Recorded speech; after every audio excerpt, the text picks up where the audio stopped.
Hello, hello. I am Linnetta. And I am Patrick. And we are co-founders of Vertical Connections Inc. Thank you again for joining us. Thank you for subscribing. And thank you for clicking the like button. And please share this information.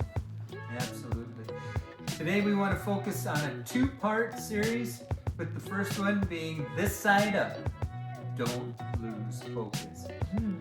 Productivity relates directly to the bottom line when it comes to business, and we need to be more intentional. More intentional. Whatever. Whenever. However you want. That's fine. Are definitely not words or phrases that resonate well. They don't help productivity come, and they sure are not words of prosperity. We need to set our intention to do the thing we intend to do. When you go back and I think about being the old math teacher in the classroom, it brings me back to different terms in math, and the one that really stuck out for this message was the word denominator.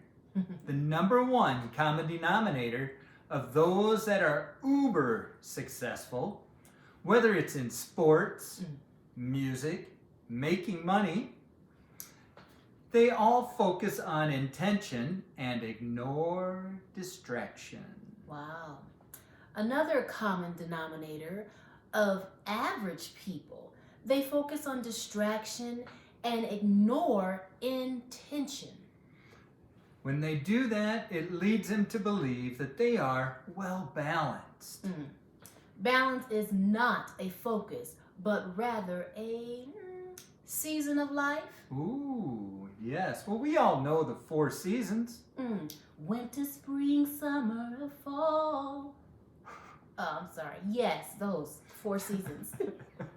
And we know that it is never summer and winter in the same place at the same time.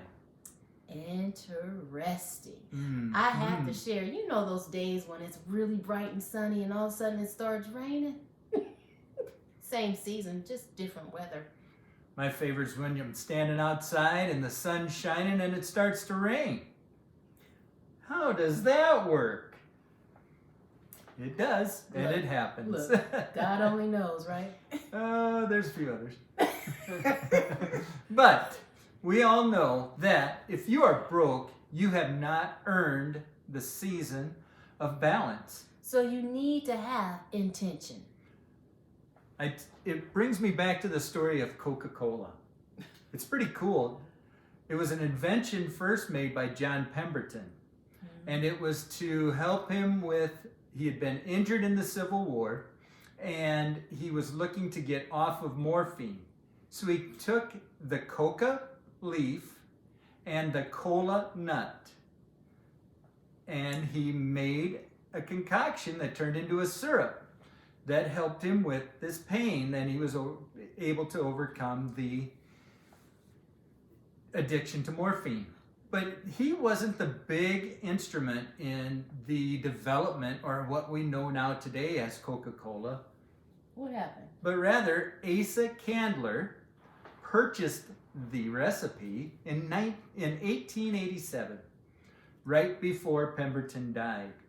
Reminds me that we can't do it alone. No, not at all. But at that time, the reason that I bring in Coca-Cola into the story is that Asa Candler had this focus, this drive, this intention to make Coca-Cola be the most sought after drink. Now, it first started off as a syrup, and so they had to put soda water with it.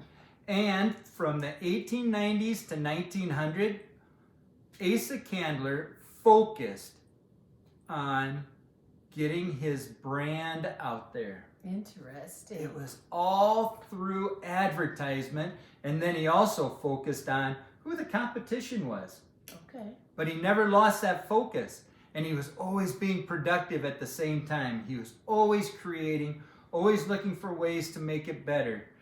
He even would hire a team of individuals to go out into the soda shops just to make sure that they were mixing it properly. Wow. Again, you can't work alone when you have an intention, a focus to go forth and prosper. So when you're taking that intention and you are mastering it, we know that intention is something that moves the needle in a positive manner for our life. Reading a book, practicing a new skill, putting in action information you recently acquired, applying it. Yes. We know that so many times people will sit down, you might watch YouTube, you might go and do some research, you might even talk to other people. So you've got all this awesome brand new information. And all it is information. You've got to do what my wife just said, put it into action. Putting it into action in order to get an outcome. One that is favorable. Now, we have to know what that disruption follows intention. And what disruption is, it's something that distracts you and takes you away from your focus. What could that possibly be? So if you are someone who needs to practice something, practice an instrument, practice on getting anything, a skill, developing it even better, and you find out this particular show is coming on TV at this particular time, you're like, oh, I can just set it, what I was going to do, set it aside a little bit so I can catch up and watch the show. Or, oh, my friends are going this way and that way, they're going different places. Oh, I want to go, I don't want to miss out. Distractions. I don't know how many times we sit down and we'll get ready to maybe make a YouTube video, or we'll go and get prepared to sit down to eat even, and lo and behold, all of a sudden we've got our phones on vibrate, and they sure do. They vibrate, and it just happens like, oh, just give me a minute, I want to just check that quick. Then all of a sudden you find that giant rabbit hole where once you first check out why your phone buzzed, then you go and look into it, and then it all of a sudden grabs you and pulls you down into another rabbit hole. Which I understand now why a lot of families, I hear a lot of families now saying no technology at the table, none. And then, I mean, that's far and few in between, because fortunately, we need to get that back together. Just getting at the table to talk about it. Talk about what? Let's figure it out. Let's have some family time. Absolutely. Be intentional. So we don't want that disruption to leak into our intention, into our focus. Because what that disruption feels like or looks like is emptiness. Maybe it makes you feel almost inept, like now I can't do what I was going to do. Or worse yet, you start to convince yourself that.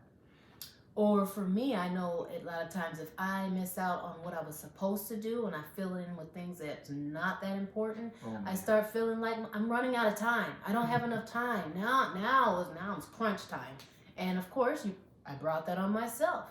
Procrastinating. Oh my goodness, and we thought that how many times as teachers, where I wanted to go spend time either outside or with family, and so then all of a sudden it gets to be about 8 o'clock Sunday night, and we start looking around and going, oh my goodness, I've got a test that I was supposed to grade, I've got conferences coming up that needed to be prepared for, and all of a sudden all that plethora of time that I once had, I allowed disruption and distraction to sneak in, and now I'm scrambling.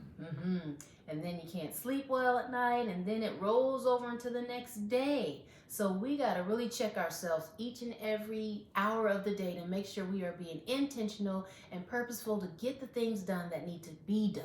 Right. So the key to today's message is the fact that we need to understand that disruption always follows intention. And when that happens, you might have the best intentions of the world, but something difficult's going to creep up and make it feel like you're doing it the wrong way. Just stop. Understand that is actually what is supposed to happen. In essence, you're headed in the right direction if that's taking place. Yes. Stop and take that deep breath. refocus, and pursue that intention. So in our next video, we hope that you join us, because we're going to talk about how we're going to seek inspiration and then continue your quest for using intention to be productive. And that will definitely affect your bottom line. Until next time, get connected To go vertical. Thank you. Bye-bye.